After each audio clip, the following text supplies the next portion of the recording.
Hello, everyone, and welcome. I hope you are having a good morning so far, and I hope you are looking forward to the rest of the day.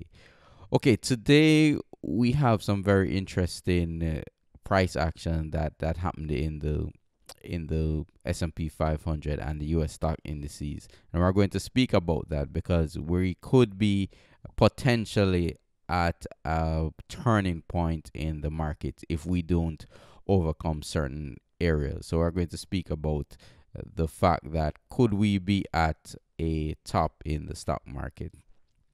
We're also going to look at the gold market. We're going to take a look at silver and also what exactly is happening in the US dollar. Okay, so the main focus of this morning was the failure of the S&P 500 near the top at 2140. And if you'd like to take a look at the video analysis and the actual charts that I'm speaking about, you can go to smartinvestorcentral.com and click on market updates. That's smartinvestorcentral.com, market updates. Okay, in front of us, for those of you who are watching, we have the chart of the S&P 500, and we have been speaking about the fact that we are at a channel top. We're at a channel top in the S&P 500. And what happened yesterday and the day before was that the market traded up to challenge the top and is being rejected. And this is what we call an evening star pattern on the chart. And we did have some follow through selling. And the question is, will we recover from here and then attempt to take out that 2140 high, or will we continue to move to the downside and ultimately challenging the bottom of this channel at 2040? So we have a defined range 21 20 40 2041 or so, and 21, the actual high is 2134. So 2040 to 2134, that is the range we are in on the S&P 500, and the market could sell off from here and challenge the bottom. And if we do make a daily close below 2040, we could see some additional selling in the S&P 500 to challenge the lows near the 1975 region. So this price point that we are at is very critical for the strength of the bull market. Taking a look at the Dow Jones Industrial Average this morning, we have a similar situation in terms of the market selling off, but the market actually did not reach the old high, and the old high was up at 18,350, and the market found resistance in the 18,137 region and is currently selling off. This chart pattern for the Dow does not look very promising. We look like we could be in for a larger pullback, and a mini head and shoulders top could be forming in the Dow Jones Industrial Average. Head and shoulders, for you non-chartists, simply means that is a fairly bearish pattern if the pattern is completed. It's what technical analysts call a head and shoulders top. Okay, a close below 17,400 or so would be fairly bearish for the Dow, and the next area of critical support is down at 17,000, and I hope you are noting these levels. So we have 17,400 and 17,000. A break below any of these levels could issue even further selling in the Dow Jones Industrial Average. Taking a look at the Nasdaq chart looks better because the market broke out to new highs near this 4,700 level, and although we did have a sell-off, the market is currently the market is currently pulling back from the new high, and unless we close below the low point of 4,344, unless we close below that point, we are still in pretty decent shape for the Nasdaq. So keep in mind 4,344 and 4,300. Those are the critical areas here for the Nasdaq. Okay, so all in all, the stock market they're so we're seeing some weakness in stocks, and that could be problematic, especially in the late July coming into the August time period, because what happens sometimes in that time period, uh, the market does seasonally the market does appear to be a bit weak in that in these time periods. So caution is definitely advised. And we're also coming up on the summer months that trading sometimes during the summer gets very thin, and we are prone to erratic movements. Looking overseas, over in Europe, the German DAX is unchanged as of today. We're at 11,520. Again, market the chart pattern is not as bad as the S&P 500, because what we did, we broke out of a flag formation, and we could be just coming down to retest that breakout point of the flag formation on the German DAX. Critical areas to look for are 11,300 and 10,600. A break below 10,600 would be fairly bearish and could possibly see further selling. The chart that looks the most vulnerable, in my opinion, is the FTSE over there in London, and the market looks like it's definitely coming into some problems, and although earlier we had some all-time highs made back in March, we have what we call a double top. Looks like it may play out in the market. And what happened is that the market made a high up in 99 year 2000 of near the 6,900 7,000 region.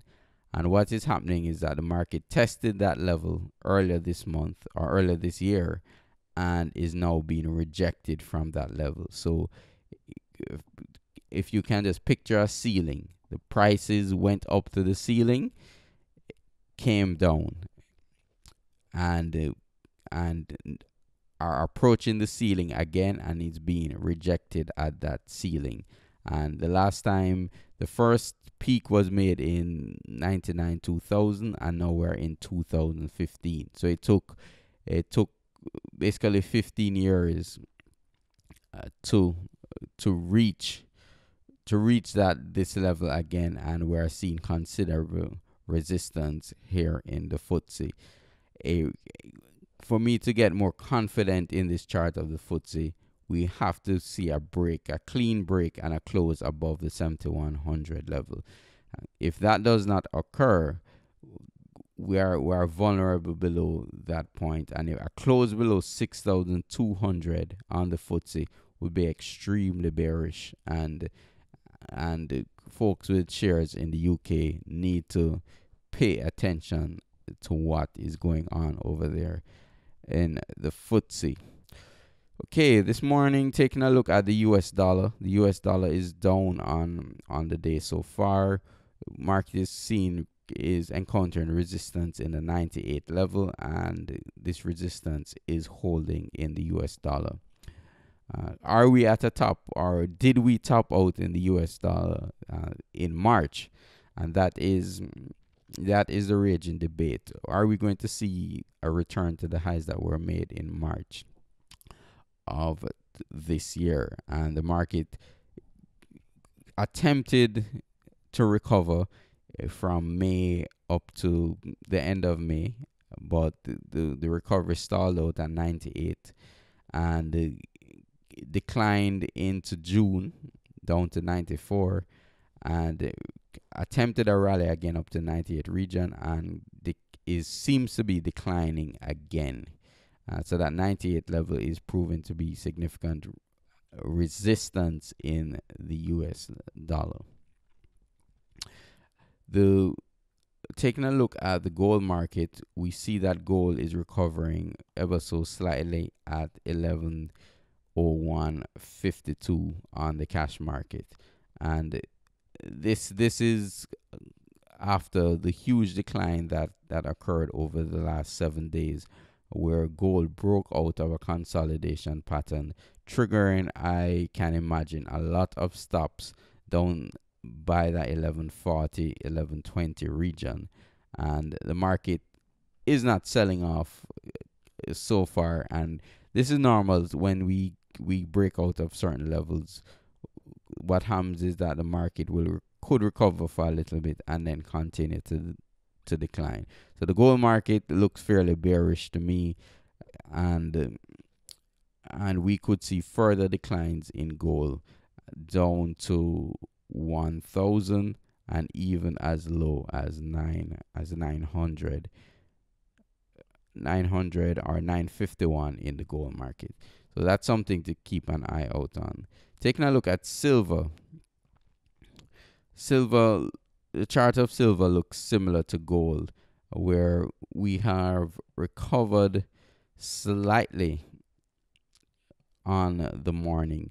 But remember, the all-time low for the last 12 months in silver was when the market spiked down to $14.15, and we see that there is some divergence where silver is, while gold is making a new low, a new 5-year low, silver is not really making a new low as of yet.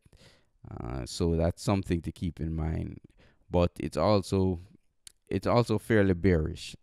The chart of silver looks considerably bearish to me, and the time to buy a market is normally when we see a clear indication of a bottom and the market pulsing up, and we don't see this market pulsing up at all. It's in a slow decline, and the way to be making money in the silver market, at least if you're trading the metal, is on the short side as opposed to the long side. And it goes to show that when you're investing, do not pay attention to what the media is saying. They will almost always lead you in the wrong direction, because prices are not affected by one's feelings and one's opinions. You have to, in order to make money in the market, you have to see what's happening in the markets and react to the current price action. Because I remember having debates with folks in 2012 about silver, and they were convincing me silver was a good buy because of the inflation outlook and because the economy was shaky, and there were a lot of reasons that they were telling me why silver was a good buy. But what was happening? The chart and the prices were telling a different story. The prices were telling me in 2012 that we have started a pattern of lower highs and lower lows, and that is not the time to be investing in a market for any long period of time, because you are in a downtrend. And if you are in a downtrend, that means the demand for the asset is not great and you will get lower prices. So if you had invested $35, that investment would almost cut in more than half, while you could have put your money in the S&P 500 or in regular stocks and see huge gains on your portfolio. So again, that's why it's not good to pay attention to what the conventional wisdom when it comes to, okay, the economy may do this, so that means prices of a particular asset may do that. And That's one of the problems that investors get into, because that's just not how prices move. Okay, taking a look at and if you'd like to sign up for the free investing class that we go into greater detail on how, when to buy, when to sell, how to buy,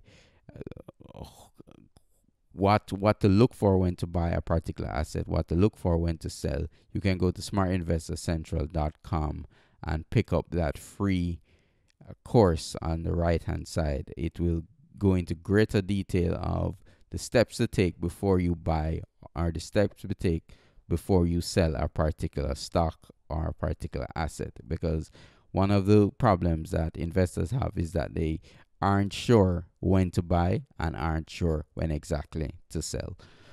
Okay, moving on to the oil market, we see that crude oil is declining, and that's good news for consumers. And we could threaten the low that was made back in March near that 45.42 region. So that's definitely something to look out for in the oil market here. Okay, so that's what's to look out for this morning in the stock markets. Remember, keep an eye on the channel top and the S&P 500 and see how prices continue to react to that channel top. And if we do see further weakness from here, it could be the beginning of a period of even greater uncertainty in the S&P 500 and the stock market on the whole. Okay, thank you very much for listening. And remember, if you want the video analysis of what we just spoke about, go to smartinvestorcentral.com. And I hope you have a good day. Thank you.